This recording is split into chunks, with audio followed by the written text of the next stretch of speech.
presence is always with us. Alam mo ba rin yung sabi ng Panginoon? I will build my church. Jesus Christ mismo nagsabi, I will build my church. Brothers, sisters, you need to build your future. You need to build your life. Tayo po mag-build sa ating buhay. Sabi ni Jesus, I will build my church. Kung meron pong tatlong bagay para maging builder, meron din tatlong bagay para maging destroyer. Tandaan ninyo ito ha, yung mga nag-note, i-note ninyo. If there are 3 things to become a builder, there are also 3 things to become a destroyer. Number 1, you quit building and be a caretaker.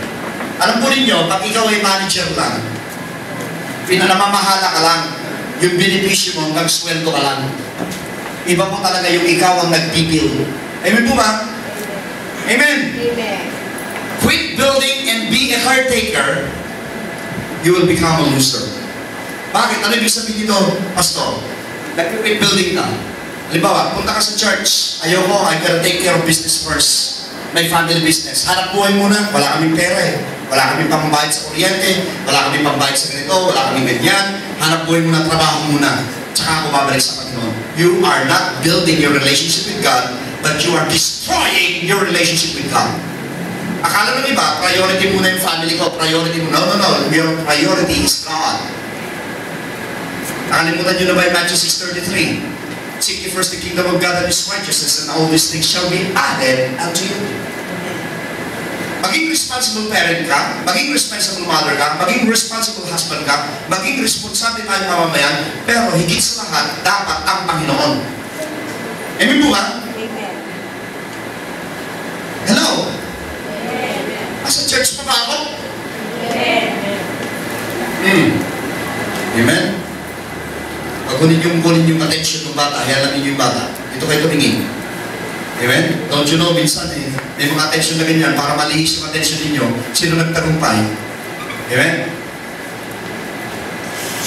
Yung iba, they quit building at naging destroy sila. Number 2, we make excuses. Sasabihin natin, bakit hindi ka umattend sa church? Busy ako. Bakit hindi ka umattend ng Friday? Pagod ako.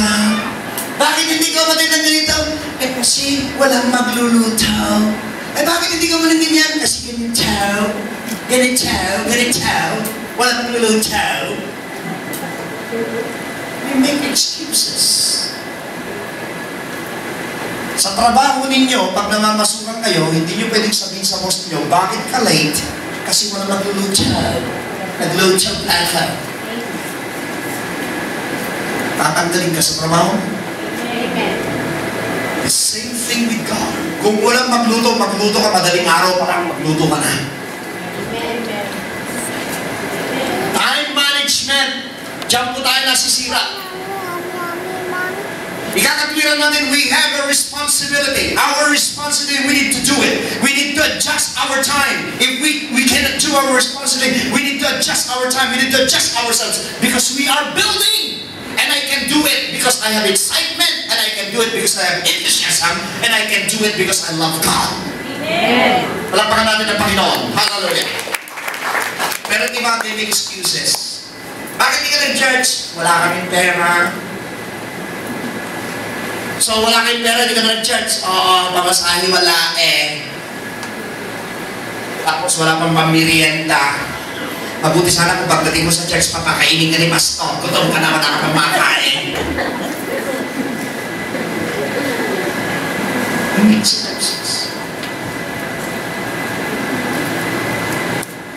Bakit natin sinasabing wala? Kaya wala, kasi wala kang ginagawa. Patay lamang ang walang remedyo. Amen. Ulitin ko. Wala nag-iingat dito sa patay lamang ang walang remedyo. Amen. Kapag may pinapagawa ka sa kapwa mo o sa kasama mo sa bahay at sasabihin niya, hindi ko magagawa, o ganito, magbibigay sa excuses, sabihin mo sa kanya, buhay ka pa, may magagawa ka pa. Amen. Ang walang paraan ay patay.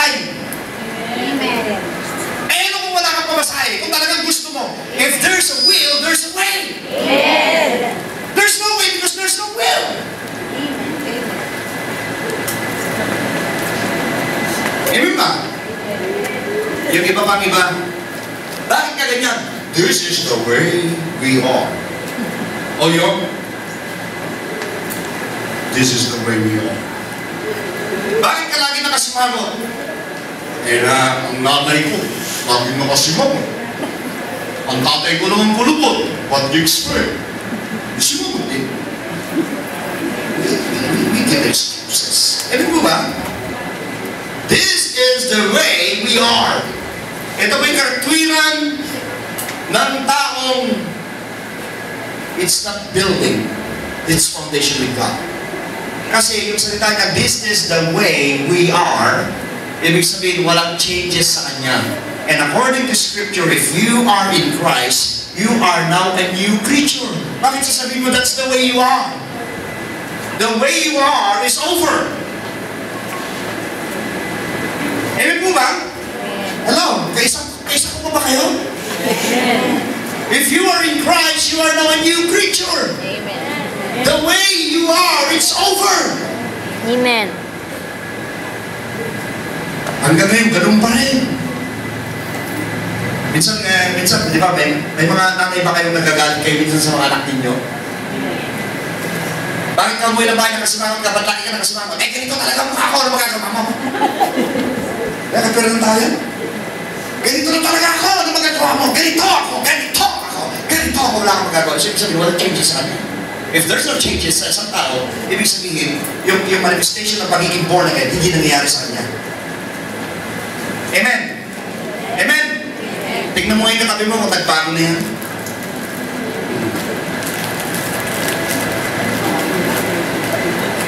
Mayroong revelation akong binuksan sa inyo ngayon. Ilista nyo ito ha.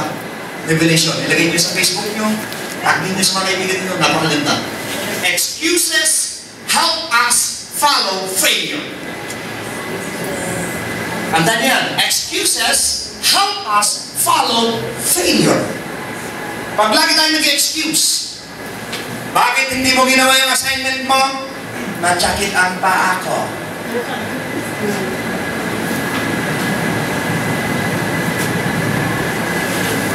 Bakit hindi ka na malengke? Matsakit ang kamay ko. Bakit hindi ka bumangon ng maaga? Pagod ako. Marami tayong excuses. Bakit hindi kayo umaten ng Miyerkules? May telenovela kasi ako.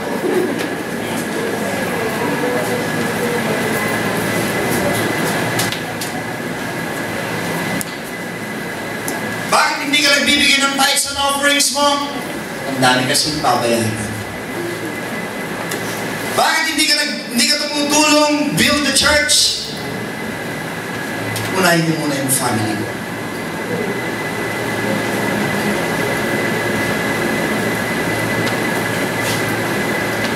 May sasabihin ako sa inyo Makinig kayo. Totoo. There is only one life. Ulitin ko, there's only one life. Amen. So never mess up in one single life. The point where you are right now is the point where you make your decision. And this is the point where your future lies. May gumawa na kayo ng desisyon.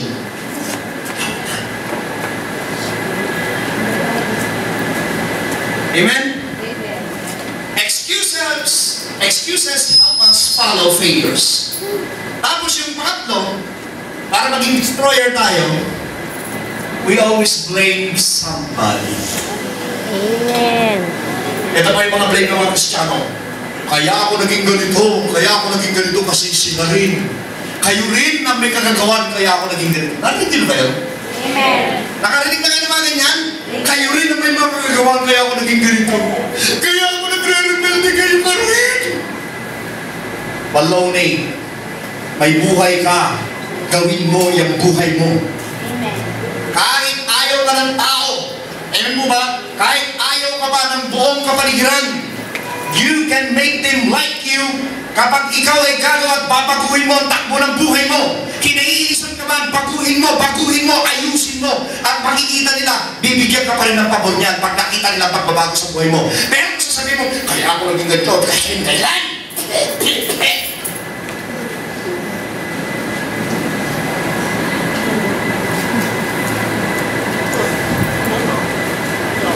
You make your own life because life is a matter of choice. Amen.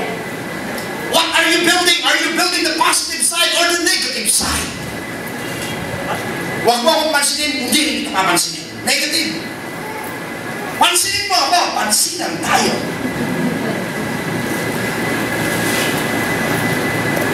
Amen po ba?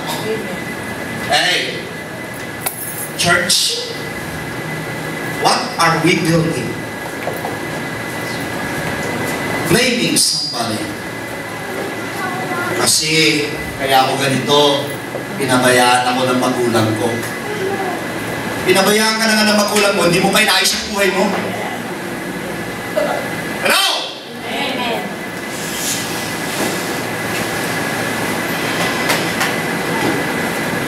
Naalala ko po tatay ko nung buhay pa siya. Sabi niya sa akin, kasi maaga siya na ulila. 2 years old lang yata si tatay o 3 years old nung maulila siya. Pangalawa siya sa bunso. Ang sabi niya sa akin, hindi ko naramdaman ang pagmamahal ng isang ama. I mean, yung physical. Kasi maaga siya na ulila. Tatay ko. Kaya sabi niya, ngayon, at ako'y naging ama, ipapadama ko naman sa inyo kung gaano ko kayo kamahal. Hello? Ginawa niya yung hindi niya naranasan, pinaranas niya sa amin. Kaya, makita po natin, yung life natin, we are making our own life. Kung nakakaranas ka, kung ano man ang nadadaanan mo ngayon, you can change that. You need to do something because you are the captain of your soul. Amen. Are you a builder or destroyer? Nilalayo mo ba palayo ang sarili mo o nilalapit mo ang sarili mo? Kung gusto natin lumapit sa Panginoon, lumapit tayo sa Diyos. Kung gusto natin mapalapit tayo sa kapwa natin, magpakita tayo ng mga bagay para yung kapwa natin ay lumapit sa atin. Amen.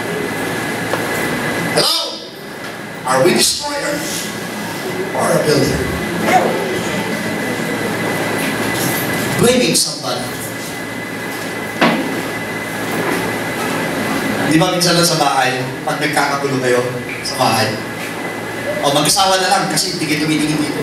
Mag-asawa. Pag ang pinagawa ng mag-asawa, madalas pera, di ba? Di ba? Tapos kapag nag-away na sasabihin, ikaw kasi masyado kang SM ng SM. Sasabihin naman ng babae, aba nag-SM ako, hanggang window shopping lang kasi ni Singunduling wala kang binibigay.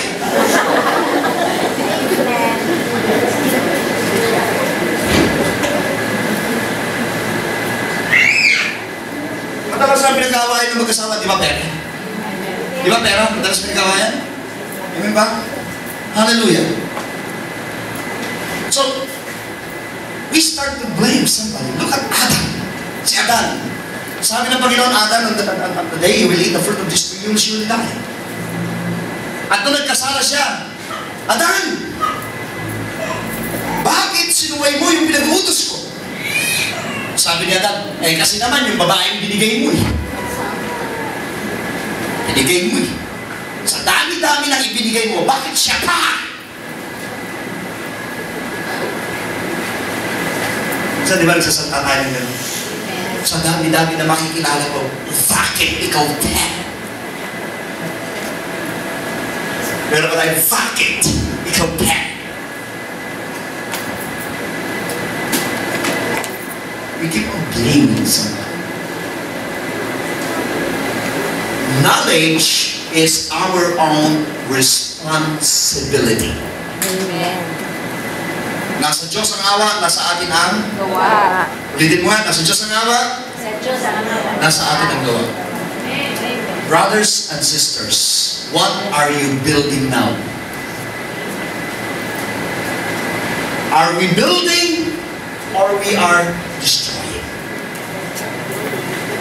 Kung lalayo tayo sa Panginoon, hindi niya tayo hahabulin.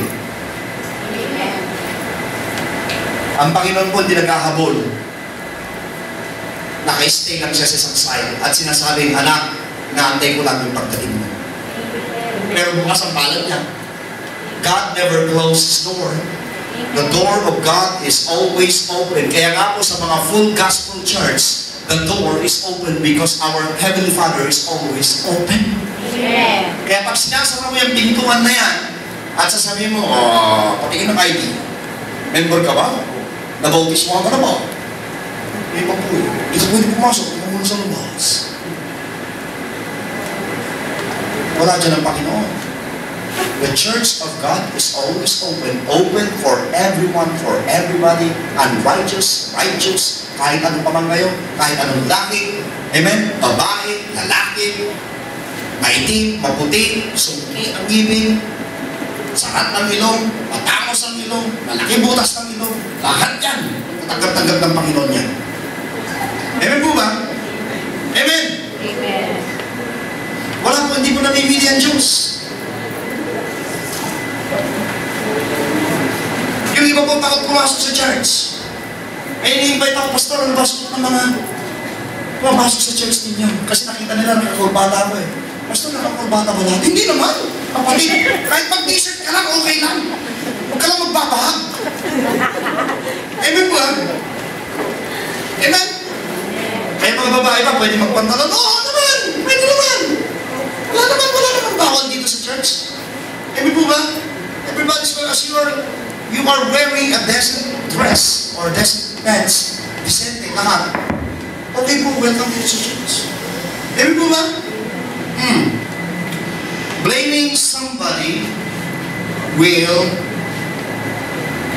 help us fail our failures. Kaya sumagin ito mga kapatid, if we want to be fruitful, you make your own life. Sabi mo sa katabi mo, you make your own life. Sabi mo nga, you make your own life. Mga kabataan, makinig kayo kasi magpapasokan ngayon. Hindi nagkulang ang Diyos. Sabi ng Panginoon, kayo mga kabataan, obey your parents. Amen. Because this is the will of God. And according to verse 2, amen? Ephesians chapter 6, kapag ikaw ay magalang sa iyong magulang, ikaw ay magkakaroon ng mahaba at masaganang buhay. Amen. Kaya pag umiksi ang buhay mo at napahamak ka, alam mo na kung sino sisisihin mo. Hindi yung magulang mo, ikaw mismo. Amen. Hindi nagkulang ang Diyos. Yung mga anak na bastos, may iksi po buhay ninyo. You better watch out. It's the word of God. Gusto yung mababuhay nyo, kailangan marunong kayo rumispeto sa inyong mga magulang. Because this is the will of God. Gusto yung malagana ang buhay ninyo, igalang ninyo yung mga magulang. Ang mga bata ngayon, ang katwiran nila, nandindihan naman ako, oh my gosh, nandindihan naman ako ng Panginoon eh.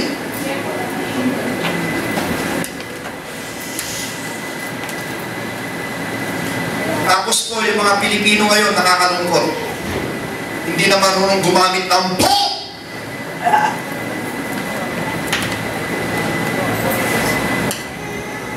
Wala na pong po ang mga bata ngayon. Titignan mo nga. Habang tinitignan mo, lalo ka pa sila sa tila.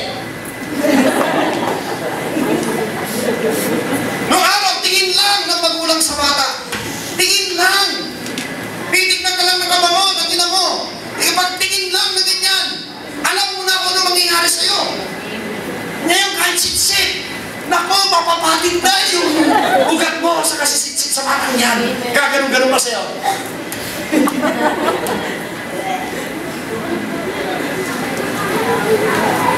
Mag-ingat kayo mga bata. Yung mga batang gano'n, ang iksi ng mga buhay ninyo. Ingat kayo. It's the word of God. Hindi ko kayo tinatakot. Salita ng Diyos. Hindi ko kayo tinatakot. Hindi ko kayo tinatakot. I don't want to threaten you. And I don't want to give you anything negative. As your pastor, I'm just preaching the word of God. Tawagin ninyo yung mga nanay ninyo ng mama, o kaya mama, o kaya nanay. Dapat meron yung po at opo. Hindi yung kausapin mo, ay kunin mo yan. Nagawa ko rin kanina eh. Hugasan mo, ikaw na. Sino ba nanay?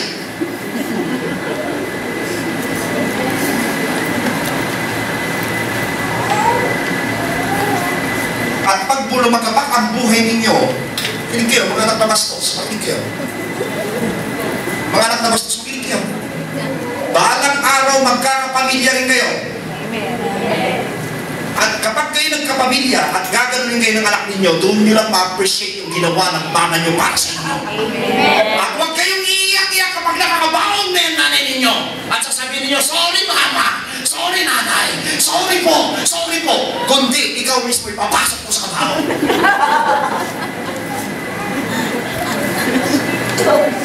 Meron ako pinag-preach na ninyo sa floodway. Iyak ng iyak, iyak ng iyak. Nakakabaon na yung nanay niya. Iyak ng iyak. Nung ang nanay niya nag-iingat, hindi niya dinala. Nag-preach ako sa funeral niya. Mama niya, habang nag-preach ako, iyak ng iyak. Sabi ko sa kanya, sino ba to? Pastor, yun yung kapatid ko, Suwail eh. Ayan yung Suwail, yan yung bastos. Alam mo, ginawa ko habang umiyak, tinulat ko! Nagtawanan yung mga kamag-anak niya. Sabi sa kanya, buti nga. Ano gagawin mo? Nakakabahaong na doon ka magsusori? Doon mo bibigyan ng bulaklak kung kailan nakakabahaong? Noong buhay, binigyan mo siya ng bulaklak? I'm telling you the truth.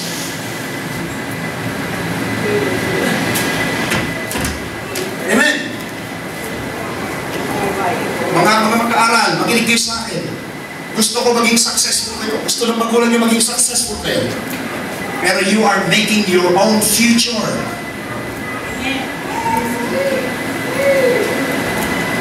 Are you building or you're destroying?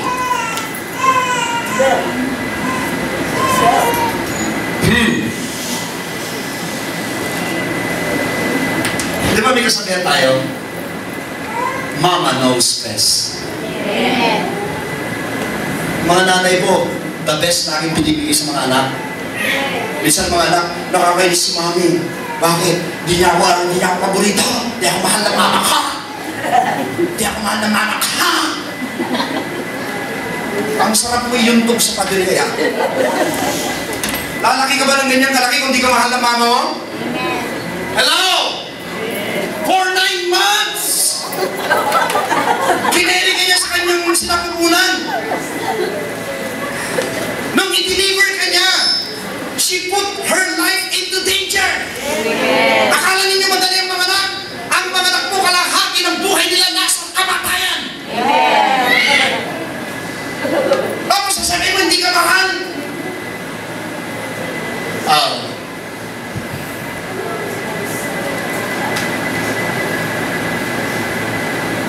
You need to hit your head sometimes.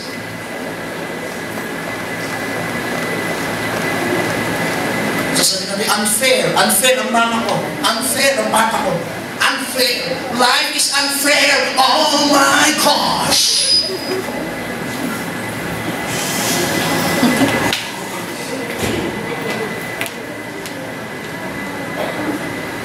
It's not unfair, it's very fair.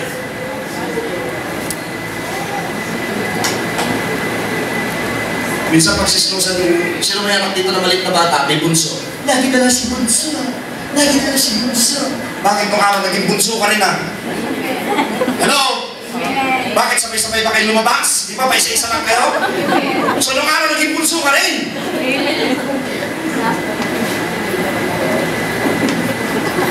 Lagi na lang si bunso. Lagi si bunso. Baloney. Making our own foundation. In the church, paano tayo makakapaglingkod sa Panginoon? We are not building enthusiasm. We are not building excitement. What we are building are your things that are contrary to excitement and enthusiasm. Kaya po, instead of building our good relationship to Father God, at mabuild yung relationship natin na maganda para yung pagpapala niya ay dumaloy sa atin, what we are building now is our foundation in the sand. Kaya pag dumating ang problema, dumating ang anumang kaganapan, bagsak kagad tayo. What are you building? So, magaling ito, mga kapatid. What are we building? Are we building a good relationship with God? Are we building a good relationship with our brothers and sisters? Are we building a good relationship as a family? choice is yours. Malapit na po Father's Day. Kailan? Sa linggo na.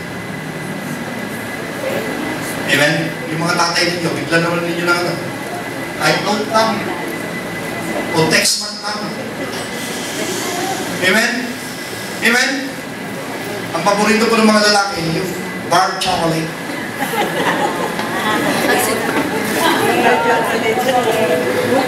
Surge. Bar of chocolate. Wag na yung Cadbury. Surge naman, surge. Yung chocolate na surge. Yun ang paborito ng mga lalaki. Bigyan mo ng bar na gano'n. Tapos, Daddy, I love you. May kasamang martilyo. Patigit. Amen po ba? Amen?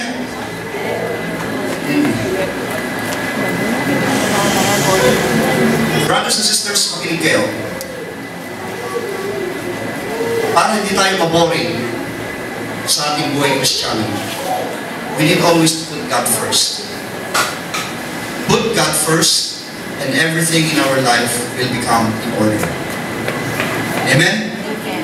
From now on, we must have a vision. Ang ina dapat may vision. Ang mga anak ko, may bigay ko magandang kinabukasan. Ang mga anak ko, mapag-aral ko. Ang mga anak ko, may bigay ko ang the best para sa kanila. Yan ang vision natin. Sa church, may vision din tayo. Malugod ang Diyos sa aming paglilingkod. Malugod ang Diyos sa aming buhay. Yan ang vision. We must be excited every day. Excited tayo. Araw-araw excited tayo. Pangatlo, dapat lahat ng ginagawa natin, nagugustuhan natin. Para hindi tayo nabuboring. May tao bang iniiwasan niyo kausapin kasi boring? Diba? Sinasabi, ayaw mo lang baba ng telepono na kapano doon sinasabi parang, okay. Diba may mga tao kausap boring? Ha? Amen. Parang nasa na ninyo gano'n? Amen. May tao naman nakausap na ayaw mo lang tigilan kausapin. Amen. Diba? Ang hali na pala, gabi na pala, nag-uusap pa rin kayo. Diba? Amen? Hello? Ano ba yan? Amen. Dapat po maging excited tayo lagi. At yung mga ginagawa natin, ginagawa natin. I'm warning you. Remove the word bored. B-O-R-E-D. Dapat walang Kristiyano sa salitang boring. Walang sa salitang bored. Wala. Dapat I am excited. Amen? Amen.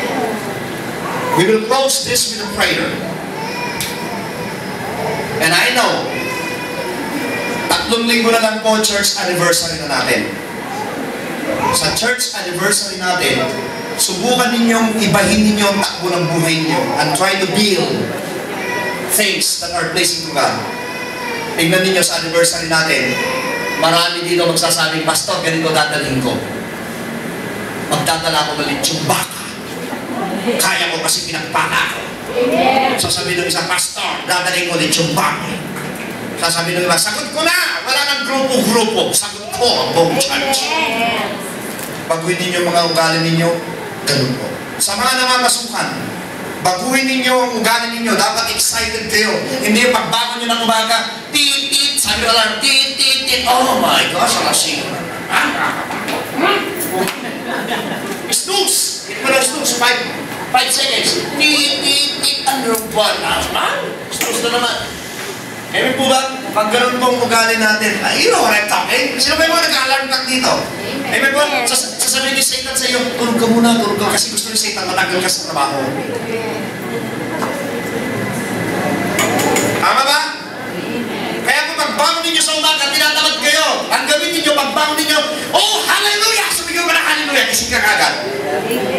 Kaya mo magising yung mga kasal, sabihin, ang ingay mo, para magising kayo. Kasi para masabugan din kayo ng pagpapala, ang taong tulog ng tulog ang sasabog sa iyong sumpa. Amen. Ang Diyos mo ay Diyos ng mga masisipag. Amen. Kaya mo magising yung mong sampay ng ang tatay ko noon, pag ginising niya, isa lahat kami gising. Hindi po pwede. Hindi mo pwedeng abutan ka ng sinag ng araw. Sasabihin niya sa iyo, may joke siya ng araw eh. Pag inabutan ka raw ng sinag ng araw, pagtulog mo, nasabuhan ka na ng mga sumpal sa panas. Yung may kasabihan niya nung araw. Joke lang niya sa amin yun. Amen po ba? Amen? Kaya dapat, bago lumiwanag, gising ka na. Amen po ba? Amen? Amen. Yung iba nagja-jogging na. Nakikita ko din sa Holy Garden. Amen? Nakita niyo ba sa pastor nag-jogging? Hindi. Noon nag-jogging. Hindi na. Amen? We must be excited in our everyday life. Amen ba? Amen? Amen. Ulit po ang Diyos na buhay. Pagkagising niyo sa umaga, eat, sabi na lang, hallelujah, praise the Lord, bangon ka na. Yung mga namamasukan, kailangan po yung trabaho ninyo, mahal ninyo. Nagmamalasakit kayo, huwag kayo papasok ng late, pumasok kayo ng tama, para po walang masabi yung boss ninyo. Kasi po kung yung boss natin may nasasabi, how much more yung pinaka-boss natin sa taas. Amen? Sabi ko sa katabi mo, builders. I want to stand up, all of us, stand up. Sabi mo, I am a builder. A builder. Humanap ka nga ng kagri mo, sabi mo, I am a builder. A builder. Come on,